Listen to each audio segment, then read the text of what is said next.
to see what you guys remember. So, just to give you an idea of what's in our very near future, we're getting into polynomials, which leads to foiling. Remember that stuff? And then that leads to, eventually that leads to unfoiling, factoring, right? Undoing multiplication. Right? Normally it goes, I hate word problems, and then I hate graphing, and then I hate factoring. Normally it's sort of that order of hate. But let's bring it back. What the hell is a polynomial?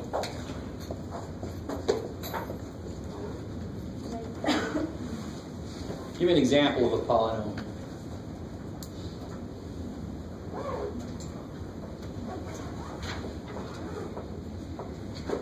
Do it. Say it.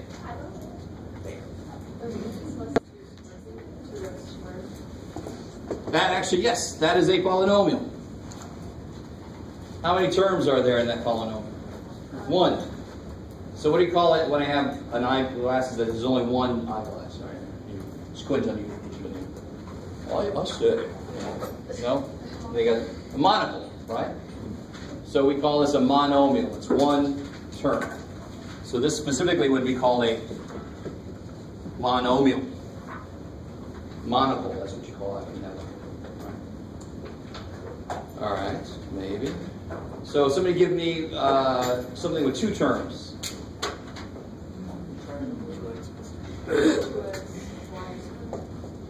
Two x plus y squared. Cool. So now that's got two terms because, of course, you remember terms are separated by pluses and minuses. So it's not a trinomial yet. This is a like bicycle binomial.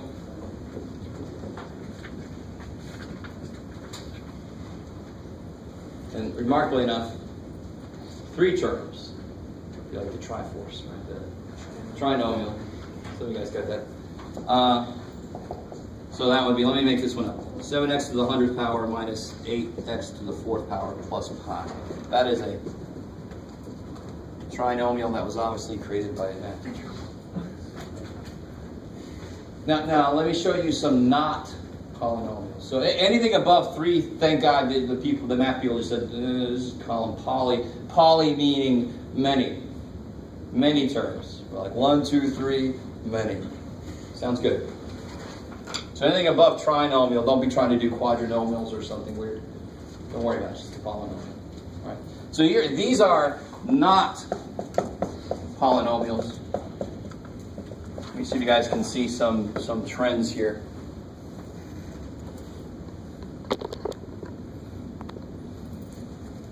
So for example, that's not a polynomial. That is not a polynomial. You basically got it, Jeff.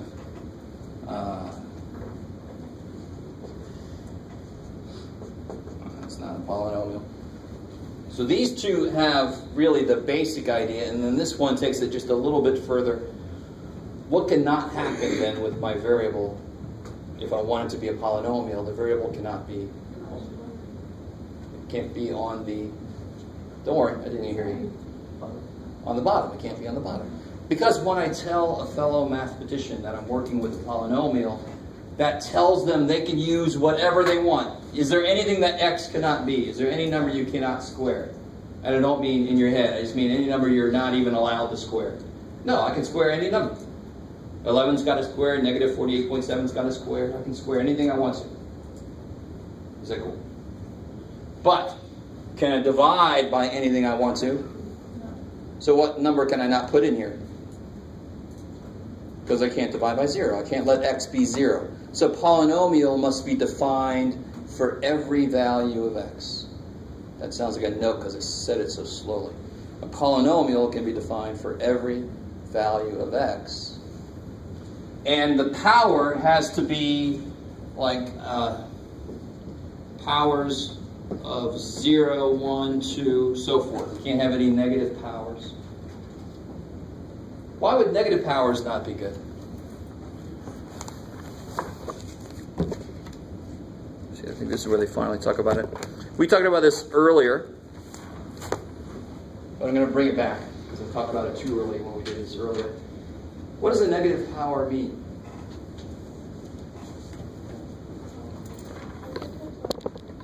Yes, okay, sort of. So x to the negative 1 would be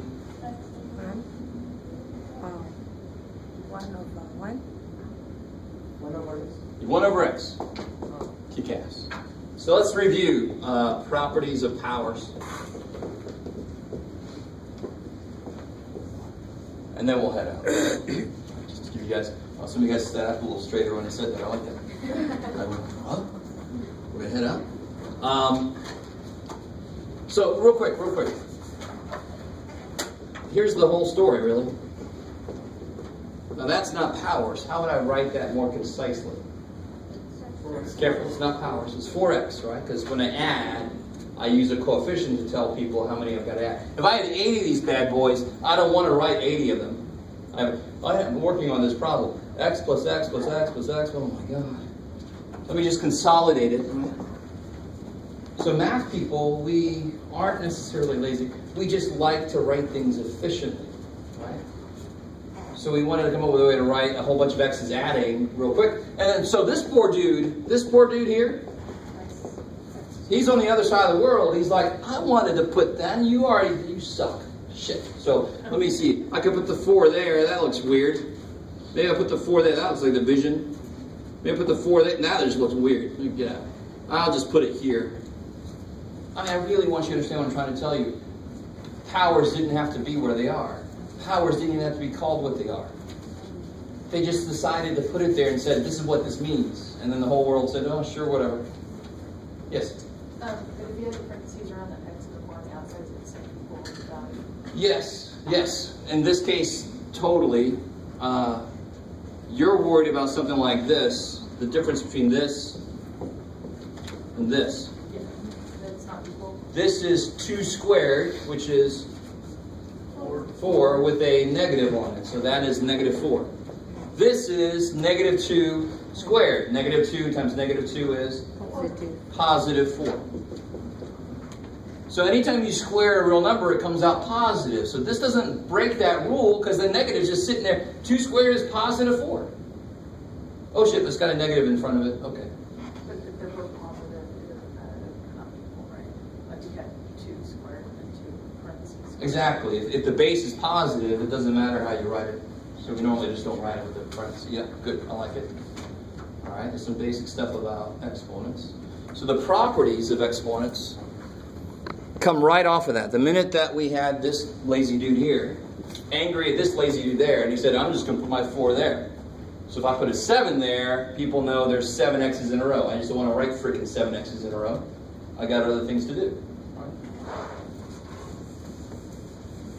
The minute that was come up with, all these rules immediately were true. Just because of the way we defined that. Just because we were like, there's got to be a better way to write this. So if I have, for example, here's the rules, the properties.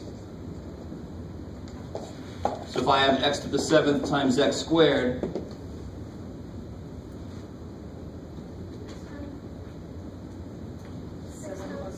yes, x 9. I love it. 9. I was just hoping nobody said 14. Right? Now I'm about to say something weird. There's no 7 up there. There's no 7 up there. There's no 7. There's no 2 up there. There's no 2 up there. There are 7 x's and 2 x's, right? So those aren't numbers. Those are how many x's I've got in a row. So if I got 7 x's in a row, and I tack on 2 more x's in a row, well, of course that's freaking 9 x's in a row. So don't suddenly go, well, shit, we used to do 7 times 2 is 14. Now we're adding when we multiply. No, that's not at all what this says. What I normally tell people is, the minute you think I'm changing a rule, come see me, because I cannot. I can't be changing a rule. We can't suddenly do things we never did before. We can't. So this also leads to this.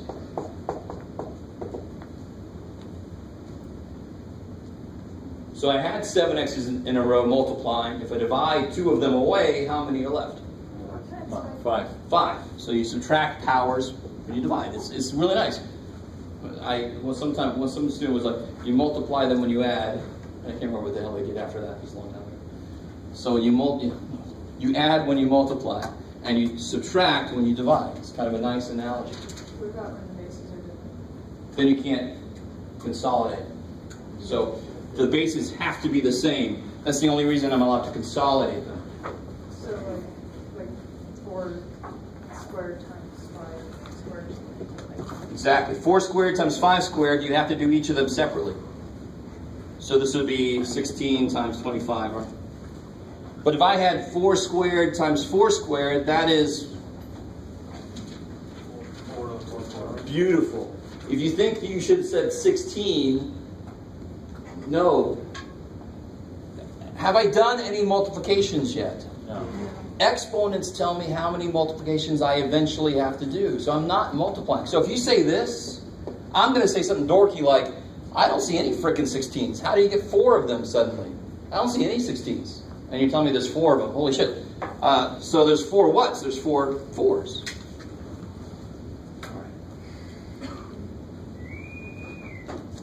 That was neat.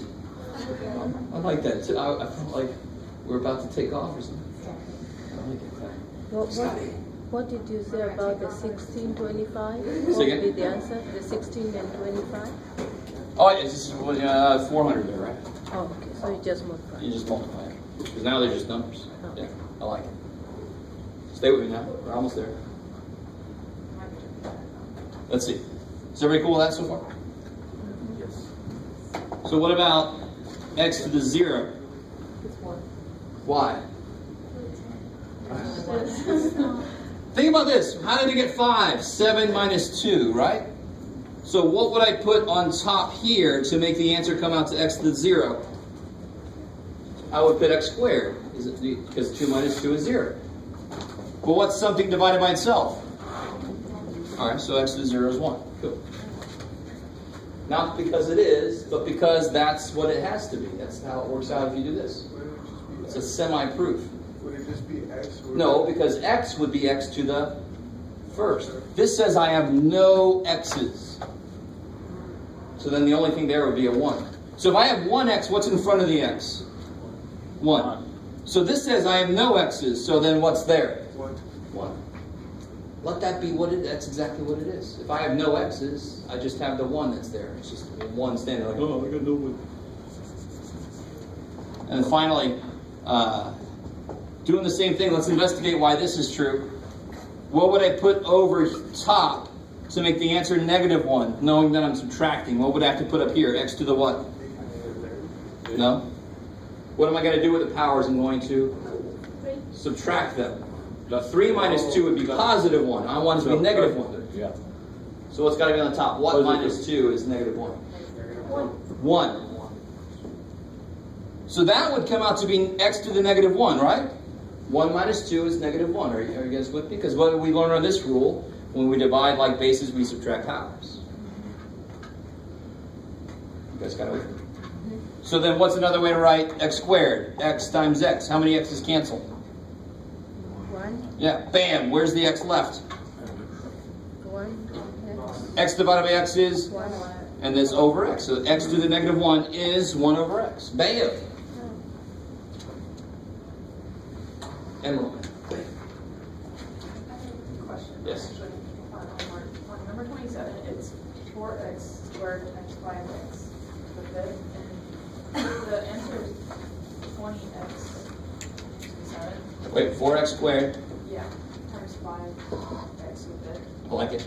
And I know you add the exponents, but the bases aren't the same. So No, they are the same. What are the bases? What's being squared? What's being squared? X. Okay. It's not 4x squared like that. Okay. What's 4 being raised to? No. I got, how many 4s do I have? 1. How many 5s do I have? 1. So 4 times 5, because I can multiply any order I want to, right? So I'm doing this, I'm saying 4 times 5 because I can actually do that, and x squared times x to the 5th because I can actually do that. Okay. So that's why it's 20, I just wanted to make sure. x to the 7. I like it. Good. All right. So if That's- it's in parentheses, it would do it. Totally. Then you would just take a second and figure out what that is. Okay. Figure out what that. That makes sense. Yeah, distribute the power. So we're not there yet, but we'll get there. All right. See you guys. Have a good weekend.